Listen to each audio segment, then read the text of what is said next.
John chapter 19 का verse 28 ये वचन कहता है कि इसके बाद यीशु ने यह जानकर कि अब सब कुछ पूरा हो चुका, इसलिए कि पवित्र शास्त्र में जो कहा गया है वो पूरा हो, कहा मैं प्यासा हूँ। तो मैं परमेश्वर का धन्यवाद देती हूँ कि उन्होंने मुझे इसी सेम वचन में अलग अर्थ मुझे उन्होंने प्रकट किया।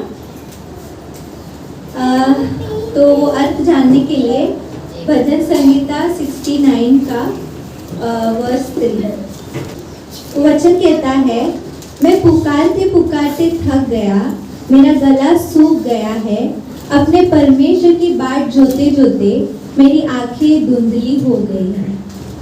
अभी जब हम यीशु मसीह के क्रूस का जो वो यात्रा था जब हम उसे देखते हैं तो सबसे पहले हम देखते हैं कि उनको यीशु मसीह को उनके 12 चेलों में से एक, जिससे वो सबसे ज़्यादा अपने यीशु को क्या बोलते हैं कि परमेश्वर प्रेम है, यानी यीशु प्रेम है। तो आप सोच सकते हैं कि यीशु ने अपने 12 चेलों से कितना प्रेम किया होगा, उनको अपने साथ कितना निकट रखा था। लेकिन उनके साथ जो थे उसी में से एक व्यक्ति ने यीशु को पकड़वा दिया, वो है यहूदा। उसके बाद हम देखते हैं कि पतरस, जैसे कल ही हमने ध्यान किया, पतरस भी जो है वो यीशु को इनकार कर देता है। वो भी एक बार नहीं, वो 3 बार यीशु को इनकार कर देता है। तो सोचिए कि हम जब ऐसे सुनते हैं आपको ऐसा कुछ लगता नहीं है, लेकिन आप सोच के देखिए कि यदि आपके खुद के माता पिता ने बोल दिया कि ये मेरा बेटा नहीं है या बेटी नहीं है, या हमारे भाई बहन ने हमको बोल दिया कि ये कौन है, वैसे जानता नहीं, मेरा इससे कोई नाता नहीं है, मेरा इससे कोई रिश्ता नहीं है, तो हमें उस समय में कैसा लगता होगा। उसके बाद हम देखते हैं कि जब यीशु मसीह क्रूस पर लटके हुए थे तब उन्होंने यूहन्ना से कहा कि अपनी माँ मरियम को देखकर कहा कि ये तुम्हारी माँ है, तुम इसे ले जाओ। इधर होता है, ऐसे वो कहते हैं कि ये तुम्हारी माँ है। उसके बाद हम देखते हैं कि आज हमने पढ़ा मैथ्यू 27 का 46 में हमने पढ़ा कि यीशु जो है वो क्रूस पे लटके हुए थे और वो क्या कहते हैं,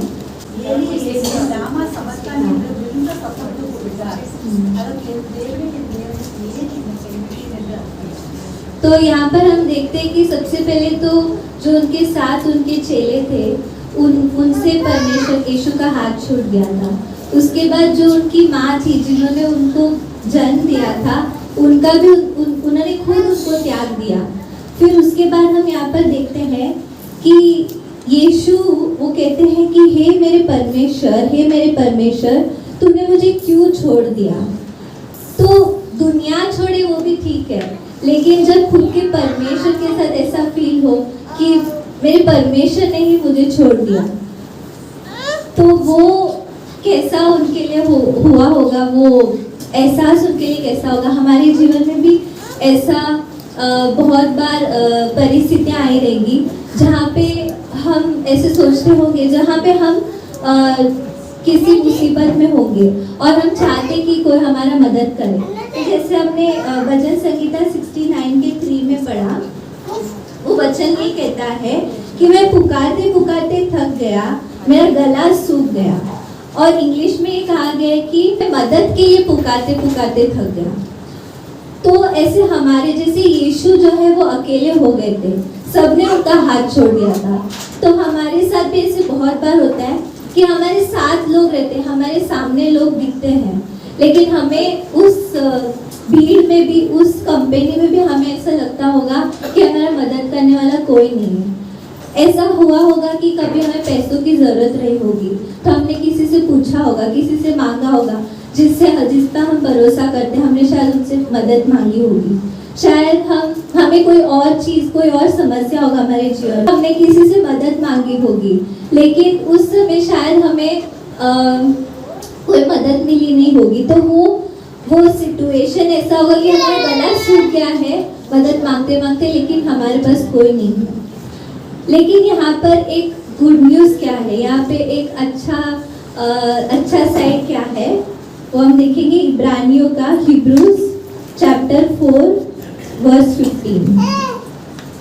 वो वचन ये कहता है, क्योंकि हमारा ऐसा महायाजक नहीं जो हमारी निर्बलताओं में हमारे साथ दुखी न हो सके, वरना वह सब बातों में हमारे समान परखा तो गया है तो भी निष्पाप नहीं।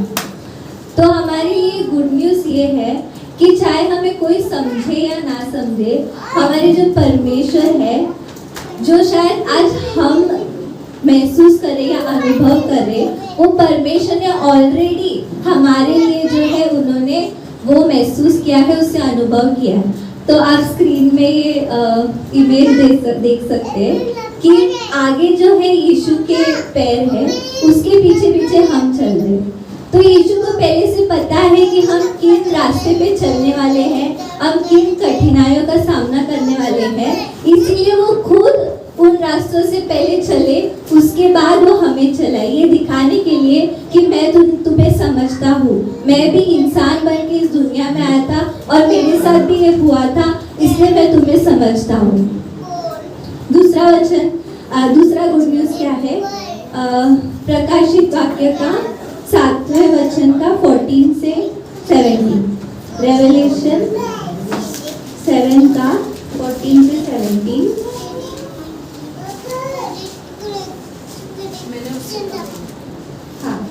मैंने उससे कहा, हे स्वामी, तू ही जानता है। उसने मुझसे कहा, ये वे है जो उस महाक्लेश में से निकल कर आया है। इन्होंने अपने अपने वस्त्र मेमने के लहू में धोकर श्वेत किया है। 16 वे फिर भूखे और प्यासे न होंगे और न उन पर धूप न कोई तपन पड़ेगी, 17। क्योंकि मेमना जो सिंहासन के बीच में है उनकी रखवाली करेगा और उन्हें जीवन रूपी जल के सोते के पास ले जाया करेगा, और परमेश्वर उनकी आंखों से सब आंसू पोंछ डालेगा। तो ये कितना सुंदर वचन है कि परमेश्वर कहते हैं कि जो महाक्लेश में रहे या जिन्होंने अपने जीवन में बहुत कुछ सहा है, ठीक है, उनके बारे में वो यीशु कहते हैं कि वे फिर भूखे और प्यासे न होंगे और न उस पर धूप न कोई तपन पड़ेगी, क्योंकि और वो कहते हैं कि और उन्हें जीवन रूपी जल के सोते के पास ले जाया करेगा। तो इसका क्या मतलब है कि यीशु जो है वो क्रूस पे कहते हैं कि मैं प्यासा हूँ। शायद हमारे जीवन में भी हम भी ऐसे परिस्थिति में रहेंगे जहाँ पे हम कहते हैं कि मैं अभी प्यासा हूँ, लेकिन यीशु यहाँ पर कहते हैं कि मैं उन्हें जीवन रूपी जल के सोते के पास ले जाया करूँगा। तो इसका मतलब क्या? जीवन रूपी जल मतलब क्या होता है? जीवन रूपी जल का मतलब क्या होता है वो हम लोग देखेंगे जॉन 7 का 37 और 38 में। பண்டிகையின் கடைசி நாளாகிய பிரதான நாளிலே இயேசு நின்று சத்தமிட்டு, ஒருவன் தாகமாயிருந்தால் என்னிடத்தில் வந்து பானம் பண்ண கடவன். வேத வாக்கியம் சொல்லுகிறபடி என்னிடத்தில் விசுவாசமாய் இருக்கிறவன் எவனோ அவன் உள்ளத்தில் இருந்து जीव तண்ணீருள்ள नदिகள் ஓடும் என்றார்। और 39 में ये पढ़ते कि यह वचन पवित्र शास्त्र के विषय में कहा गया। तो इसका मतलब ये जब यीशु कहते हैं कि मैं जीवन रूपी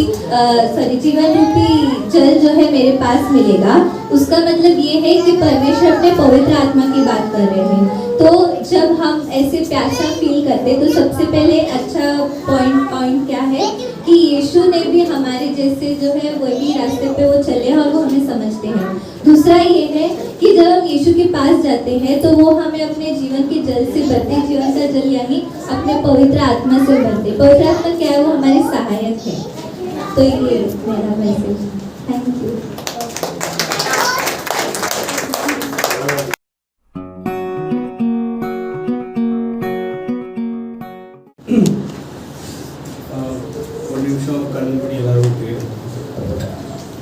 Thank you, Father. Thank you, Jesus. Hallelujah. நன்றி ஆண்டவரே. இந்த நல்ல வேலைக்காக நன்றி சுவாமி. எனக்கு வாய்ப்பு தந்தீர். பாஸ்டர் ஐயா மூலியமாக அதுக்காக நன்றி ஆண்டவரே. இந்த சபை அனைவருக்கும் ஆண்டவரே உங்களுடைய வார்த்தை மூலியமாக ஆசீர்வதியும் ஆண்டவரே. ஆண்டவரே உங்களுடைய பரிசுத்த ஆவி எங்களுக்குள்ள ஆண்டவரே ஒரு புது உருவமாக வரணும் ஆண்டவரே. இந்த வார்த்தை மூலியமாக நீ ஒவ்வொருத்தரையும் தொடும் ஆண்டவரே. பரிசுத்த ஆவினால் எங்களை நிரப்பும் ஆண்டவரே. உங்களுடைய அனுகிரகமும் கிருபையும் எங்களை என்றென்றுக்கும் ரட்சியும் ஆண்டவரே. ஹல்லேலூயா. ஆமென். ஆமென். ஸோ இந்த வார்த்தை கடைசியான வார்த்தை எனக்கு கொடுத்தது. ஸோ இந்த வார்த்தை பார்த்தீங்கன்னா லூக்கா 23:46. இயேசு, பிதாவே உம்முடைய கைகளில் என் ஆவியை ஒப்புவிக்கிறேன் என்று மகா சத்தமாய் கூப்பிட்டு சொன்னார். இப்படி சொல்லி ஜீவனை விட்டார். ஸோ இந்த வார்த்தை பார்த்தீங்கன்னா எவ்வளோ கஷ்டமான ஒரு சுச்சுவேஷனில் அவர் பேசியிருக்காரு. எப்படின்னா ஒரு இதே ஒரு பர்சன் ஒரு ஹாஸ்பிட்டலில் போயிருக்கோம், நம்ம ஒரு பர்சன் சொல்லியிருக்காங்க உங்களால் நிறைய நாள் இருக்க முடியாது, இந்த லாஸ்ட் ஃபியூ டேஸ் தான். ஸோ அவருக்கு எவ்வளோ கஷ்டமாக இருக்குமோ அந்த மாதிரி இந்த கஷ்டத்தை அவர் இந்த வார்த்தை பேசியிருக்காரு. ஆனால் அவரோட இது ஒரு சைடு. ஆனால் இன்னொரு சைடு நம்ம பார்க்கும்போது தேவன் தந்த அந்த ட்ரஸ்ட், அதாவது இந்த வார்த்தை ஒரு 3 இதில் நான் பிரிச்சிருக்கேன். ஃபர்ஸ்ட் வந்து நம்ம படிக்கும் போது அவரோட ப்ரேயர் எப்போவுமே ஒரு கனெக்டடாக இருந்துச்சு காட் கூட, ஃபாதர், அதாவது நம்ம பிதா கூட அந்த வார்த்தை எல்லாமே கனெக்டடாக இருந்துச்சு. ஈவன் அவர் கடைசியான அந்த ப்ரேயர் பண்ணும்போது கூட அவர் ட்ரை பண்ணார், இது உங்களோட சித்தம் உண்டுனா நீங்கள் இந்த பாத்திரத்தை என்னை விட்டு எடுத்து போடுங்க, ஆனால் அவரோட சித்தம் இருக்குல்ல. ஸோ அது பார்த்தீங்கன்னா எவ்வளோ ஒரு தாழ்மையான அந்த ரிக்வெஸ்ட் இருந்துச்சு அவங்களோட. ப்ளஸ் இன்னொரு வார்த்தை வந்து அவர் காட் மேலே ட்ரஸ்ட் வந்துச்சுருந்தாரு. எவ்வளோ இருந்தாலும் என்ன ஆனாலும் ராணிக்கு மேலாக என்ன சோதிக்க மாட்டார் அவர். ஸோ அது மாதிரி ஒரு ட்ரஸ்ட் இருந்துச்சு. 3வது வந்து அவரோட வார்த்தை வந்து அவர் ஒப்பு கொடுத்துட்டாரு. ஸோ பிதாவோட வார்த்தைக்கு அவர் ஒப்பு கொடுத்துட்டாரு, மறு வார்த்தை கேட்கவே இல்லை. ஸோ ஃபர்ஸ்ட் வந்து நம்ம கவனிக்கும் போது இந்த Luke 23:46 வந்து என்ன ரெஸ்பெக்ட் கொடுக்குன்னா காடோட வார்த்தை. அது வந்து ஜீசஸ் எவ்வளோ பெயினில் இருந்தார், எவ்வளோ துக்கத்தில் இருந்தார், எவ்வளோ கஷ்டத்தில் இருந்தார், நம்ம எல்லாரோட பாவத்தை அவர் சுமந்து கொண்டார். இந்த வார்த்தையை அவர் ஏற்று சொல்லும் போது அவருக்கு நிறைய பெயின் இருந்துச்சு. ஸோ நம்மளுக்கு அந்த இந்த நாளைக்கு நம்ம அந்த பெயினை ஒரு ரிமெம்பர், அதாவது ஒரு மெமரியாக நம்ம எடுத்துக்கணும் நம்மளுக்காக எவ்வளோ கஷ்டப்பட்டாருன்னு. செகண்ட் வந்து இந்த வார்த்தை மூலியமாக அவரு சேம் இந்த வார்த்தை அவரு பழைய டெஸ்டமனி, அதாவது சாம்ஸ் 31:15 சொல்லியிருக்காரு என்னன்னா, நான் என் ஆத்மாவை உங்க கையில ஒப்பு கொடுக்க போறேன். ஸோ அவரோட ஆத்மாவை அவரோட கையில ஒப்பு கொடுத்துட்டாரு. எந்த ஒரு கொஸ்டின் இல்லாம, எந்த ஒரு ப்ராப்ளம் இருக்குன்னு தெரிஞ்ச அப்புறம் கூட அவரு அந்த சிச்சுவேஷன்ல காட் மேல ட்ரஸ்ட் பண்ணாரு, ஃபாதர் மேல ட்ரஸ்ட் பண்ணாரு. செகண்ட் வந்து இந்த ஃபர்ஸ்ட் நம்ம அவரோட ப்ரேயர் எப்படி இருந்துச்சு அப்படின்னு படிக்கும்போது, ரெஃபரன்ஸ்ல படிக்கும்போது ஜான் 15:5, நானே திராட்சை செடி, நீங்கள் கொடிகள், ஒருவன் என்னிலும் நான் அவனிலும் நிலைத்திருந்தால் அவன் மிகுந்த கனிகளை கொடுப்பான், என்னை அல்லாமல் உங்களால் ஒன்றும் செய்யக்கூடாது. ஸோ இதுல நம்ம படிக்கும்போது நம்ம பிதா தான் நம்மளுக்கு இந்த திராட்சை செடி. ஸோ அவரோட நம்ம தான் அவருக்கு கொடுக்க போற கனிகள். ஸோ இது மூலயமா நம்ம என்ன படிக்கிறோம்னா, நம்ம எப்பவுமே காட் கூட இந்த ட்ரஸ்ட், அதாவது இந்த ப்ரேயர் பண்ணும்போது அது மூலயமா நம்ம பல ஜனங்களுக்கு உதவிக்கணும். அதாவது நம்ம பல விசுவாசிகளுக்கு தெரிந்து கொள்ளணும் நம்ம பிதா யாருன்னு. அப்புறம் ட்ரஸ்ட், அவரோட காட் மேலே வச்சிருந்த ட்ரஸ்ட் வந்து எப்படி இருந்துச்சுன்னா, ஜேம்ஸ் 1:16-8, என் பிரியமான சகோதரரே, மோசம் போகாதிருங்கள். நன்மையான எந்த ஈவும் பூரணமான எந்த வரமும் பரத்திலிருந்து உண்டாகி சோதிகளின் பிதாவிடத்திலிருந்து இறங்கி வருகிறது. அவரிடத்தில் யாதொரு மாறுதலும் யாதொரு வேற்றுமையின் நிழலும் இல்லை. அவர் சித்தம் கொண்டு நம்முடைய சிருஷ்டிகளில் நாம் முதல் பலனாவதற்கு நம்மை சத்திய வசனத்தினாலே ஜனிப்பித்தார். ஸோ இதுல பாத்தீங்கன்னா நன்மையும் தீமையும் எல்லாமே காட் கிட்ட இருந்து வரும். ஆனா நம்ம எப்பவுமே ட்ரஸ்ட் வைக்கணும், அது எப்பவுமே நன்மையா தான் இருக்கும். எதுவா இருந்தாலும் கூட நம்ம காட் மேல ட்ரஸ்ட் வச்சா நம்மளுக்கு அது சாதகமாக தான் இருக்கும், நம்ம சாதகமாக தான் இருக்கும் அது எப்பவுமே. ஒரு நம்மளுக்கு எப்பவுமே கஷ்டம் வரும்போது நம்ம யோசிப்போம் எதுக்காக வருது, என்ன பிரச்சனை, நம்ம கூட எதுக்கு வருதுன்னு. ஆனால் அது நம்ம எப்பவுமே இப்போ வந்து ஜீசஸ் வந்து கிராஸ்ல இருக்கும்போது நிறைய அடிக்கப்பட்டார், நொறுக்கப்பட்டார், கஷ்டப்பட்டார். ஆனால் வந்து நம்மளுக்கு அதுதான் தெரியும். ஆனால் அதுக்கப்புறம் 3ஆம் நாளைக்கு அப்புறம் அவங்களுடைய ராஜ்யத்தை திரும்பவும் போயிட்டார். ஸோ அது வந்து எப்படி இருந்துச்சுன்னா லாஸ்ட்ல நம்மளுக்கு எப்படி சொல்லணும்னா ஒரு புயவன் எப்படி வந்து ஒரு ஒடிச்சு திரும்பவும் உருவாக்குவார்ல, அது மாதிரி தான் ஜீசஸ் இது பண்ணியிருக்காரு. அவரோட க்ளோரியை திரும்பவும் அவருக்கு திரும்ப கொடுக்கறதுக்கு கூட அவர் டெஸ்ட் பண்ணாரு. என்னன்னா அவரை ஒடிச்சு உருவாக்கி திரும்பவும் கொடுக்கும்போது அவருக்கு முழுமையாக கொடுக்கணும். ஒரு பர்சன்ட் கூட திரும்ப அந்த இது இருக்கக்கூடாது, கம்மியாக இருக்கக்கூடாது. அதனால ஸோ இது வந்து ஒரு என்ன சொல்றோம், ட்ரஸ்ட் வச்சிருந்தாரு அவரு. ஜீசஸ் வந்து ட்ரஸ்ட் வச்சிருந்தாரு காட் மேல. லாஸ்டா வேர்ட் ஆஃப் சரண்டர் அவரு அர்ப்பணிச்சுட்டாரு அவரோட வேர்டுக்காக. அதுக்காக நம்ம படிப்போம் ஐசையா 53:7.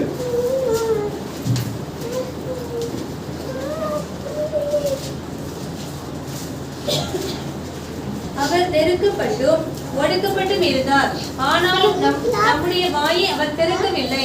அடிக்கப்படும்படி கொண்டு போகப்படுகிற ஒரு ஆட்டுக்குட்டியை போலவும் தன்னை மயிர் கத்தரிக்கிறவருக்கு முன்பாக சத்தம் விடாதிருக்கிற ஆட்டை போலவும் அவர் தம்முடைய வாயை திறந்தார். தேங்க்யூ. ஸோ இதுல பாத்தீங்கன்னா டோட்டலி நம்மளுக்கு புரியுற மாதிரி தான் இருக்கு. அவர் வந்து எல்லாமே அர்ப்பணிச்சுட்டாரு. இதுக்கு மேலே என்னால் எதுவும் சொல்ல முடியாது. ஏன்னா வந்து அவரோட ஸ்பிரிட்டே கிவ் அப் பண்ணிருச்சு. இதுக்கப்புறம் நான் என் பாடியில இருக்க முடியாது. ஸோ அவர் வந்து ஸ்பிரிட்டே கொடுத்துட்டாரு காடுக்கு, இனிமேலும் நீங்களே தான் எங்களை நடத்தணும் அப்படின்னு. ஸோ இது வந்து இது ஃபுல்லாக ஒரு பார்க்கும்போது ஜீசஸ்க்கு வந்து டோட்டலி சிச்சுவேஷன் தெரிஞ்ச அப்புறம் கூட அவர் இந்த பூமியில வந்தாரு. எல்லாமே அவருக்கு பிளான் தெரியும் ஆல்ரெடி.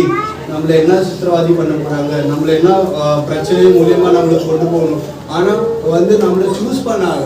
என்னன்னா இந்த ஜனங்க வந்து இந்த ஜனங்களுக்கு சால்வேஷன், அதாவது ரட்சிக்கப்படணும். இந்த ஜனங்க வந்து இந்த ஜனங்களுக்கு பிதா யாருன்னு தெரியணும் அந்த மாதிரி. ஸோ இதுல என்ன பார்க்கும்போது வந்து நம்மளுக்கு ஒரு ரோல் மாடலாக இருக்கணும். என்னன்னா ஜீசஸ் வந்து இதுக்கு பழைய புஸ்தகத்துல பார்த்தீங்கன்னா யாருமே குரூசிஃபை ஆகல, யாருமே இந்த மாதிரி எழுதல. யாராவது ஜீசஸ்க்காக ஏதாவது ஆயிருக்காங்க, காட்காக ஏதாவது ஆயிருக்காங்க. ஆனால் ஜீசஸ் குரூசிஃபை ஆகும்போது அதுக்கப்புறம் எல்லாருமே ரத்த சாட்சியாக மறிச்சிருக்காங்க. ஸோ இதுல வந்து என்ன தெரியும்னா ஒரு ரத்தம் கீழே ஓடும்போது தான் மறு ரத்தம் வந்து ஜீசஸ் காட்காக எழும்புது. ஸோ அது ஒரு இது வச்சு தான் இந்த வேர்ட் நான் இது பண்ணியிருக்கேன். ஒரு கடைசியாக ஒரு பாட்டு பாடி முடிக்கும். எல்லாமே முடிந்ததென்று என்னை பார்த்து இருந்தனர், இனி என்றும் எழும்பதில்லை என்று சொல்லி நடிந்தனர். எல்லாமே முடிந்ததென்று என்னை பார்த்து இருந்தனர், இனி என்றும் எழும்புவதில்லை என்று சொல்லி நடிந்தனர்.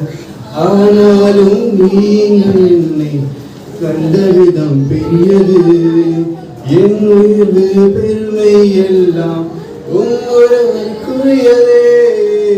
ஆனாலும் நீங்கள் என்னை கண்ட விதம் பெரியது, என் உயிர்வு பெருமை எல்லாம் ஒருவருக்குரியதே. நீர் மட்டும் பெருகணும், நீர் மட்டும் பெருகணும், நீர் மட்டும் பெருகணும், நீர் மட்டும் இயேசுவே. நீர் மட்டும் பெருகணும், நீர் மட்டும் பெருகணும், நீர் மட்டும் பெருகணும், நீர் மட்டும் இயேசுவே. Praise the Lord.